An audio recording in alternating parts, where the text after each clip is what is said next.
देश के उन तमाम महान विद्रोहों को हम लोगों को याद करना चाहिए जहां उस दौर में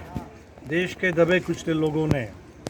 अंग्रेज़ों के ख़िलाफ़ और साथ ही साथ देश के अंदर चाहे ज़मींदारों का जुल्म हो, चाहे कोई सामाजिक उत्पीड़न हो, महिलाओं के ऊपर हमले हो, आदिवासियों के ऊपर हमले हो, इसके खिलाफ़ सामाजिक सम्मान के लिए, मर्यादा के लिए लोग उठ खड़े हुए थे। तो वैसा ही एक महान विद्रोह इस इलाके का ये रजवार विद्रोह 1857 को हम सब लोग जानते हैं।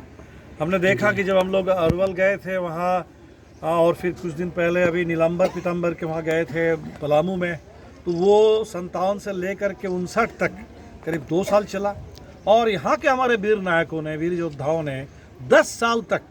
उस विद्रोह की आग को जला के रखा। और उसके बाद 67 में हमने देखा कि इस विद्रोह का इतना एक तरीके से इसका असर था कि उस समय जो यहाँ बंधुआ मजदूरी उस पर एक रोक लगी और यहाँ के खेत मजदूरों को, गरीबों को एक न्यूनतम सम्मान उसी समय से मिलना शुरू हुआ। तो हमें तो लगा कि इस समय आज जब आज़ादी को हम याद कर रहे हैं तो यही हमारा फ़र्ज़ बनता है कि इन महान नेताओं को, महान नायकों को हम याद करें। जो मांग यहाँ से लोगों ने उठाई है कि इनको राष्ट्रीय सम्मान मिले, मैं समझता हूँ कि बिल्कुल ज़रूरी है। जो यहाँ मूर्ति स्थापित हुई है स्थानीय लोगों के पहल पर, इसका इस पूरे इलाके का ठीक से हम तो कहेंगे, अपने 2 विधायक साथी भी साथ में आए हैं कि विधानसभा में भी इस पर बात हो, सरकार से भी बात हो, इस पूरे इलाके का एक अच्छा शहीदों के लिए कोई पार्क बने और ताकि एक संग्रहालय बने, इस पूरे दौर के बारे में लोगों को और जानकारी मिले। और आज जो दौर है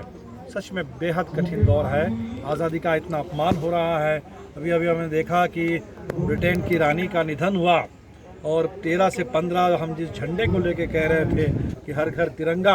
हम कहते थे कि झंडा ऊंचा रहेगा हमारा, तो उसी झंडे को झुका दिया गया उस रानी के याद में जिसके खिलाफ, जिस पूरे